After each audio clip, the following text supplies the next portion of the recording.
Do you understand each of these rights as I explain them to you? Yes. Okay. There's one thing that does confuse me, though. What's that? Generally, if you read somebody their Miranda rights, that implies that they're under arrest. No, not always. It just means that we're conducting our investigation. I can tell you, you're not under arrest right now. Okay. But we are here at the sheriff's office, and we're being recorded. So, as a matter of protocol, when we're conducting our investigations, we do read people their Miranda warnings. Okay. Oh, okay, that makes sense, because at least this way you have it on record that I'm receiving my Miranda rights. In case there is an arrest later on, you can't say I wasn't read my rights and get released. Exactly. Okay. Okay, so you understand what's going on, and having those rights in mind, are you willing to keep talking to me now about what happened out at your house?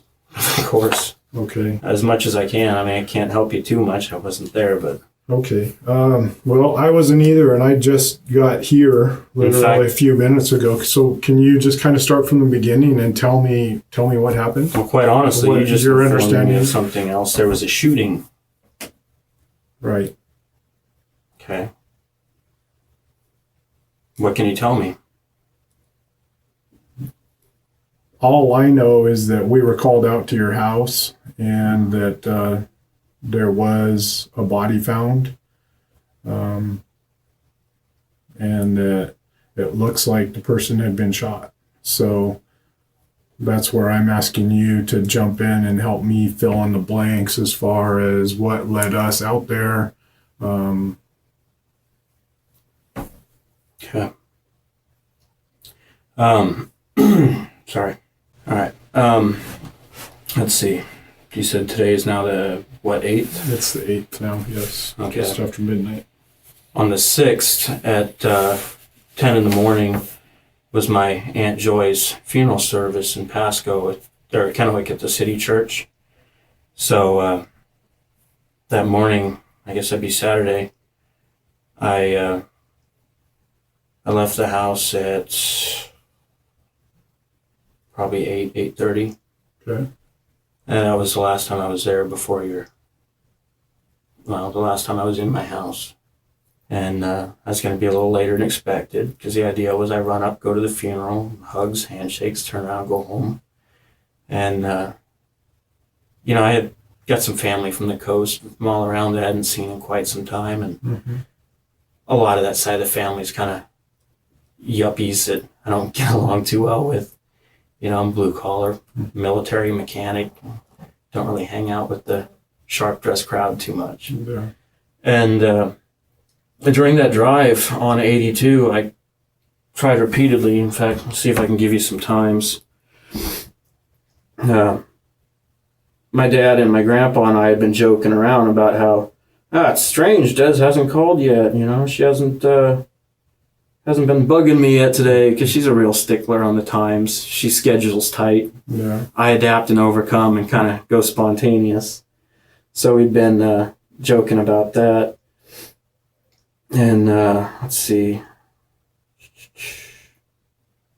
All it's showing is the last phone call to her at 9:11 p.m. But That's the last time you tried to call her? yeah. Anyways, I'm sure the phone records could give you more specifics if you need them, but all along the drive, I just kept calling her randomly, trying to get a hold of her. And I sent her a text even at one point, why aren't you answering? And just wasn't getting anything from her. And it was kind of freaking me out because, after the robbery last weekend, Deputy Wuchek had said that it looked like they had been interrupted or spooked or something, and that they may be back. So the next day we had a ADT system installed, and it was all kind of starting to build up and driving me a little nuts. Mm-hmm. And before I even made that turn off to the Yakima Highway, maybe 45 minutes, half hour outside of the Tri-Cities, it was kicking in. And I kept thinking, maybe I should just call somebody and have them go check on her. Maybe I should call the police. Oh, no, that's silly. She's probably in the shower. She's probably going to the bathroom doing something. Or she's outside, because she'd said something about wanting to do some yard work. So I had to fix the tire on the wheelbarrow for her. So probably left the phone inside her. She's taking a nap. It's on silent. You know, I just kept telling myself everything's fine. And I couldn't take it anymore. If I call and she doesn't get it, usually within 10, 15 minutes, she's picked up the phone and called me back. You know, what's going on? So by this time, it had already been like an hour of me trying to get a hold of her with nothing. And I took her car to the Tri-Cities and left mine because, well, the last weekend when we were out of town was when it became illegal to be running studs, and I still got my studs on the Charger. Mm-hmm. So it was like, don't need a ticket. And Crown Vic's full of gas, Charger's on E and has studs. Come on. And so she convinced me to take the cop car. So I took hers. And she said she didn't want to drive my car. She's like, I'm not even going to drive it. Don't even bother leaving me keys, whatever. Well, keys anyways. If you need it, take it. And so I wasn't expecting her to be gone. Really didn't think she'd go anywhere. And with the way the wind was, I knew she wasn't going to take the bike anywhere. She's kind of a picky rider. And so it was driving me nuts. And about the time I got on the Conowak Road-ish area, it was too much. I called, and the first gal I talked to, I told her, you know, I'm probably just crazy, but I checked my phone a little while ago, and I got the alarm system was set to arm stay, meaning that she's at home. So that kind of implies that she was there, mm-hmm. and the motion detector's turned off for the stay home, and the motion detector comes on for stay gone. Well, when it's home, the door switches still work.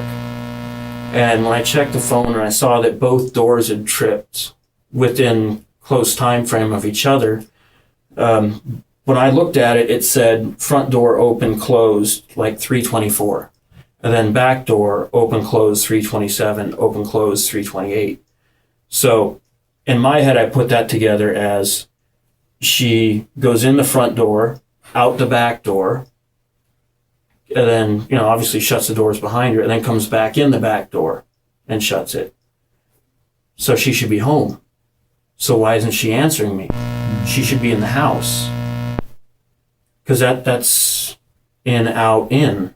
You know, kind of stalled a little bit. I drove around waiting, just giving her that chance to call me, and giving the deputy a chance to get free and get over there. And I headed to the house, and I pulled down the driveway, and I went down the driveway to the left, and I fired up my spotlight, and I pointed it at the back door. I noticed my Charger's there, so she must be home. I stayed there. I kept waiting. I couldn't go in. I didn't know what the hell to do. So I backed the car up a ways and got on the phone. And I called my friend Brian that lives out in Glebe. I can't walk in and see anything. If something's wrong in there, I can't see it. But at the same time, if somebody broke in when she was there and she got hurt or restrained, and I was sitting out in the car, sitting outside while she's scared. And I can't go in there to help her. That was going to drive me nuts. So just as I was regaining myself, getting it back together, getting ready to do it, the deputy from Moxie pulled up alongside me. And God, it could not have been better timing. Because right then I was able to just say, hey, my alarm system's on. It's off. Here's my keys. Please. I can't do this. And I just waited there. And he walked around. And I stayed at my car. Had the spotlight on the back door still. Had the door open. Standing in the door, you know, using it for cover. In case he spooks him out the rear. And had my weapon ready, but not drawn. And just stayed there waiting. And he circled the residence and he went up from around the back side and all along the picture windows and across the back by the master bedroom and bath, around the fence, onto the patio and in the front door. And he came. It had been a little while. It seems like I should have seen lights coming on. I should have seen flashlights in the windows, something. And I got nothing. And I didn't hear anything either. So I walked around, and I wanted to see if the bikes were there too. Because, maybe she was bound and determined. She had to run down to the store for something. She has her own bike that she rides? Yeah, I got her one of the newer bike than mine. I got her a 2010 Sportster 883 iron. And welded up a little cargo rack for the back of it and everything so she could use it for school. And so I went into the garage real quick and I checked to make sure the bikes were there. Yeah, both bikes are there. My car's there. Her car's here. I look over and there's the deputy standing out on the front patio looking like he's on the phone or on the radio or something. He had a device up to his head. And he saw me and immediately started walking over, and I didn't make it any more than about halfway to the gravel to him when he said, go wait over by the car. I'm coming with you. Let's go over there. I opened it. He said, I opened the door and I called for Des and I got no response. I hollered police department, nothing. I didn't see a dog. Nothing's going on in there. It just doesn't seem right. I got backup coming.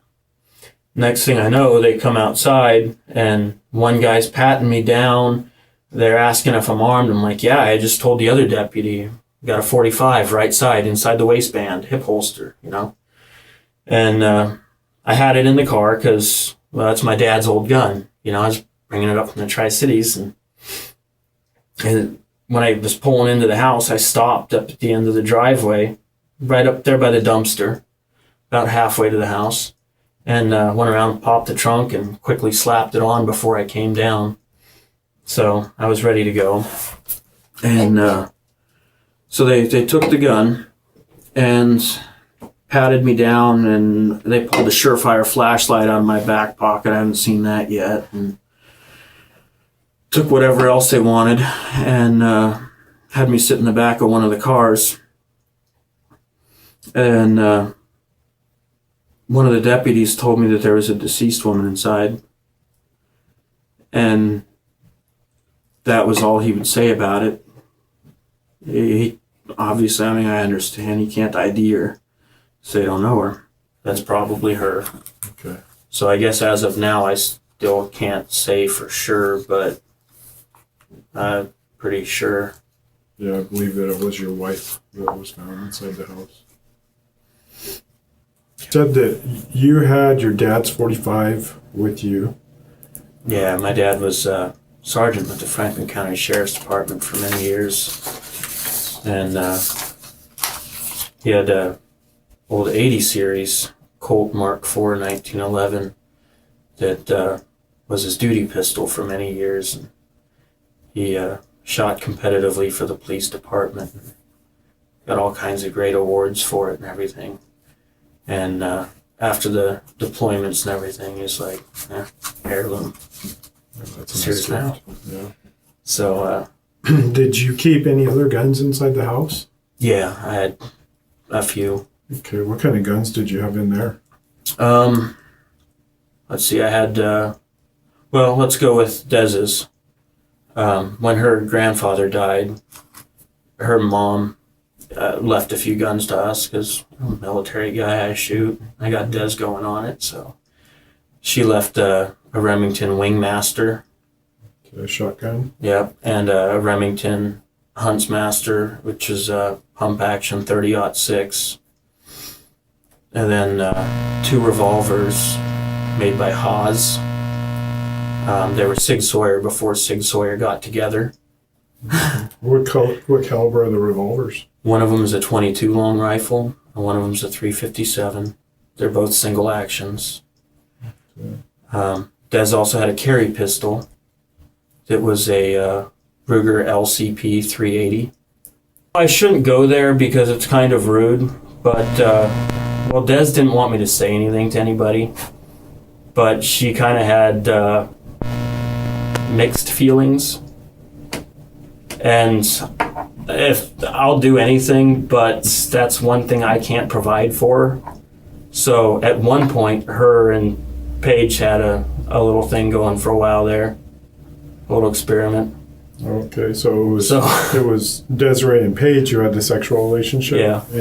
But not you and Paige? Or sometimes, we all did. Sometimes you and Paige too? Honestly, we all did. Okay. So you don't think it would not have bothered Desiree to know that you were going to stay with Paige? No. And honestly, we didn't even do anything. I was out on the couch anyways, because it's kind of one of those things where as long as we're going to do anything, we need to make sure we all are fine with doing anything. So it's everybody stays informed. All right. So if there's no information or no previous arrangements made, nothing happens. Avoid hard feelings. So it sounds like you and Desiree had a pretty open relationship as long as the communication Generally, lines no. were... No? Generally, no. Just with her. Just with her. There was a special relationship with Paige? Yeah. Okay. How had you and Desiree been getting along lately? Great. No problems in the marriage? No. Typical marriage things, bickering and picking at each other for stupid little things. No big fights, though? No. Don't worry. Kiss and hug and go to night happy, or go to bed at night happy, Okay. Well, I'm just thinking, you're a big guy. You're what, 6'4"? Somewhere up there. 6'4", 250. You've got a firearm on you. You've been in combat. I mean, you've done some serious shit that most people will never do. So if anyone's going to be willing to go charging in the house and make sure their wife's okay, it would seem to me that it would be you. Well, it's not that I was afraid of anybody being in there. I'll take on 100 people for her. That's fine. Yeah. That wasn't the concern. It was her. You just don't want to see what may have happened to her. Yeah. And what did you think you might see if you went inside? Roll around 1,000 of the worst things you could think of. The only reason I would have been forced to go in there, the only reason I could talk myself into it, was the fear that she still needed me in there. You know what I mean? Because if she was in there and she was hurt and scared or restrained, and I was sitting outside just idly waiting while she's in there going through that alone, that would have killed me. Okay. So if somebody else goes in there and it's fine, everything's empty, that's great. Did Desiree have problems with anyone else? Was there anyone else that she has fought with recently or that you can think of that might want to hurt her? Nothing. I mean, who hates an art teacher? I don't know. It's an elective. Everybody that's in there wants to be there. So she hasn't had problems with anyone? No. Neither one of us. Other than her relationship with Paige, did she have any other sexual relationships that you know of? No, a few years ago, actually quite a few years ago, before we were even married, she cheated on me at one point with another guy, but that's long since over with. When you were dating, she Yeah. had an affair? Has she had any affairs since you've been married? No, not that I know of. She hasn't been good. Okay. Okay, so obviously the big reason that I wanted to talk to you face to face was that we got a Crime Stoppers tip from you with some new information about the shooting. Yep. Did a little research based on the information that you sent us, and found a picture of Marty Grismer. Is that the gentleman that we're talking about? Yes. Okay.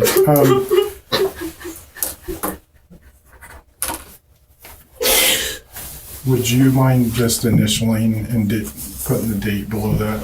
Normally I would do a montage, but you were so specific with your description about who it was that I felt pretty comfortable.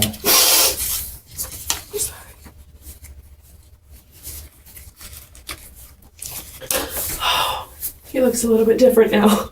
Okay. How does he look different now? He has hair. I can show you.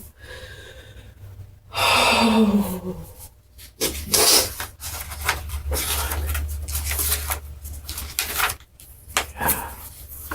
That's what he looks like. Okay. It is quite a difference. Well, he was about 18 in that picture, and he's 10 years later. Okay. So in the tip, you were pretty specific about some new information that's come to light. So why don't you just tell me in your own words what you've heard, how you heard it, and I think that's as good a place as any.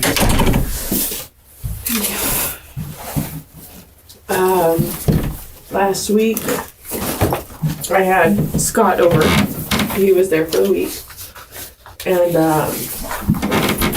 we were arguing. And Marty, his wife, was my babysitter at one point.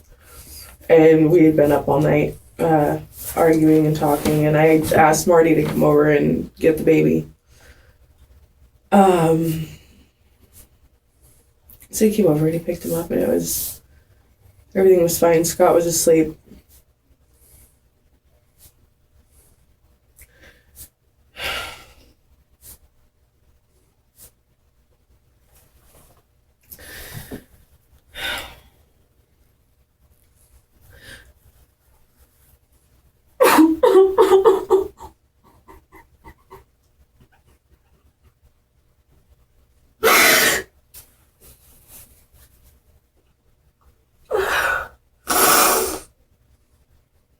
I told him what was going on. And he asked me if I wanted him to take care of this new woman like he did Des. And I asked him what he was talking about.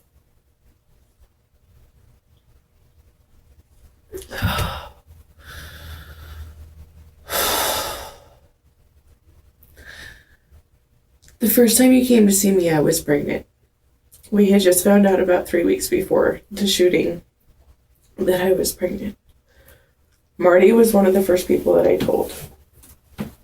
And apparently, he decided that if the baby was Scott's like it was supposed to be, then Desiree would cause issues. Oh my God. So you told Marty that Scott was the father of the baby? Oh, Marty knew that Scott and I were together, and Scott was the only one that I was seeing. And he's smart enough to put it together.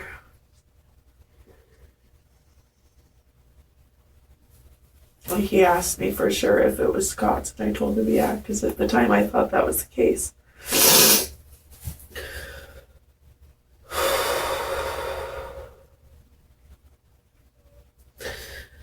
The night of the shooting,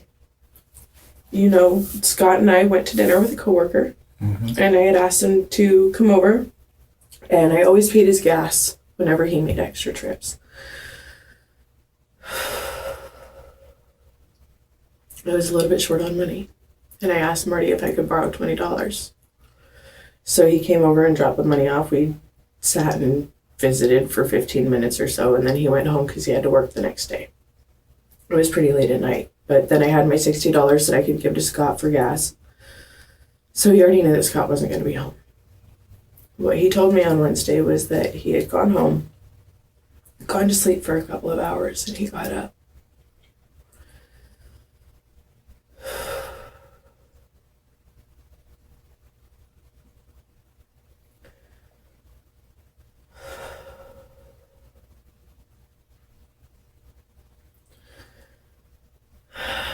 I can't look at that.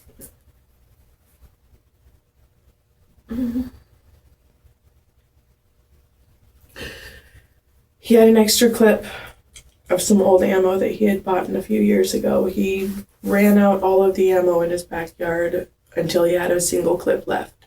He had a gun. It was untraceable, unregistered, and he said he took it. He made sure that everything was wiped down, completely clean, no fingerprints on anything, none of the bullets, reloaded the clip. Turned his phone off before he left the house, and he took 24 out the back way to Scott's house.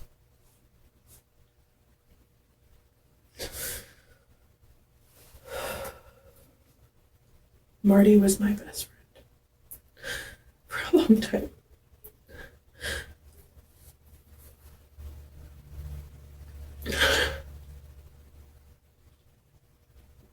Scott had given him a tour of the house a couple months before, and he knew that I had a key there. He knew that there was a key outside. Do you know how he knew that? Because he knew our routine. He knew it was just stuff that we talked about.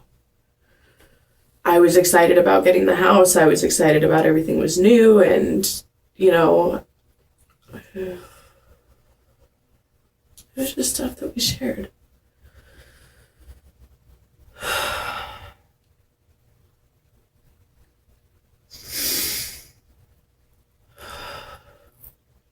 I never told him where the key was hidden. He said it took him probably 15 minutes to find it. He got the key. He went in the front door because he knew that that was the closest to the bedroom. The alarm went off when he opened the door. And Ada came out barking. Des came out right behind her, and he shot her. He shot her 3 times. She went down. He shot her some more. I don't remember how many bullets he said. It was a full clip. He let her get, 10 or 15 feet away. And he got closer to her as she was trying to crawl away. He wanted to make sure that she had an open casket funeral.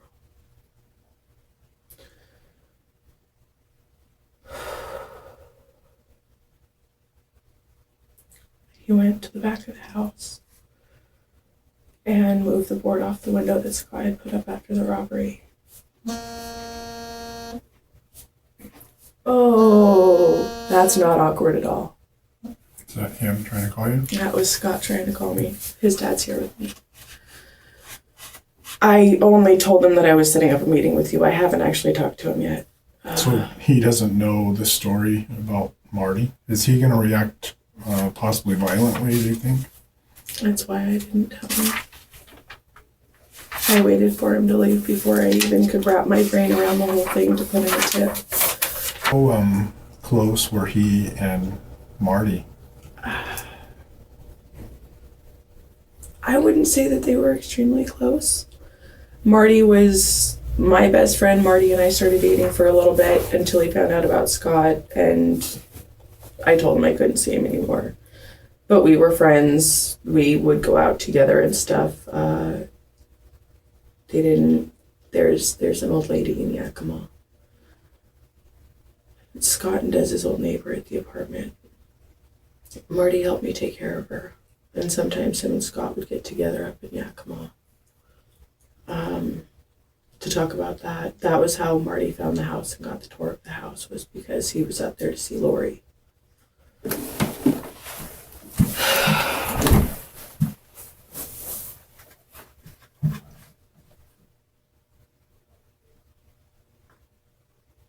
So he goes to the back. I think that he said that he exited the back door, walked out, walked back in to make it look like he had come through the back door. Because it was raining that night. And he wanted to leave shoe prints.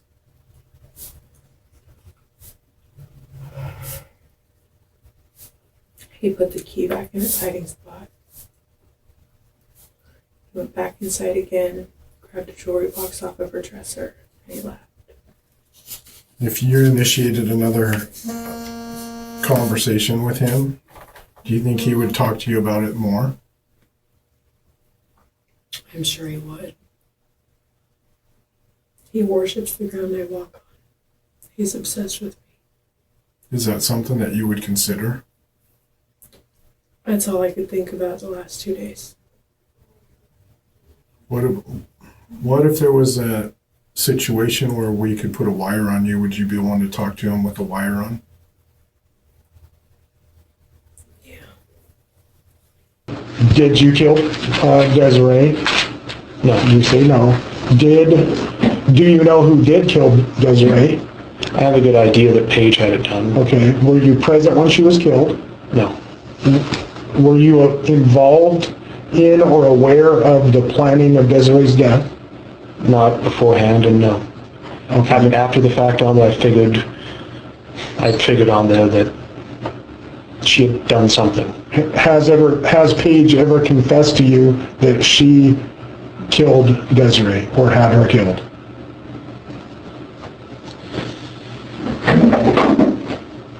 She gave me the impression on there that she had it arranged. She didn't say, yes, I had her killed. She didn't say that she'd done that, but she gave me the impression when I asked about that after the fact with the guns and everything else, after I got it back, I'd asked her, did you do something with this? Why did you ask for my gun? Why'd you do this on there? I don't know. I don't know why she wanted to keep me around. Maybe for this exact scenario. Maybe for you guys coming down on her and figuring it out so that she could use me on there and get out of it.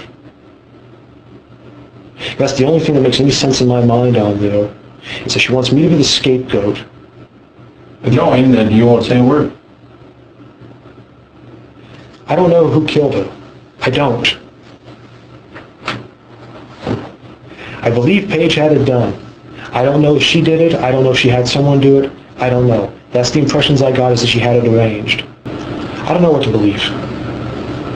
Honestly, I have no idea what to believe out of her, what's true and what's not, what's a game.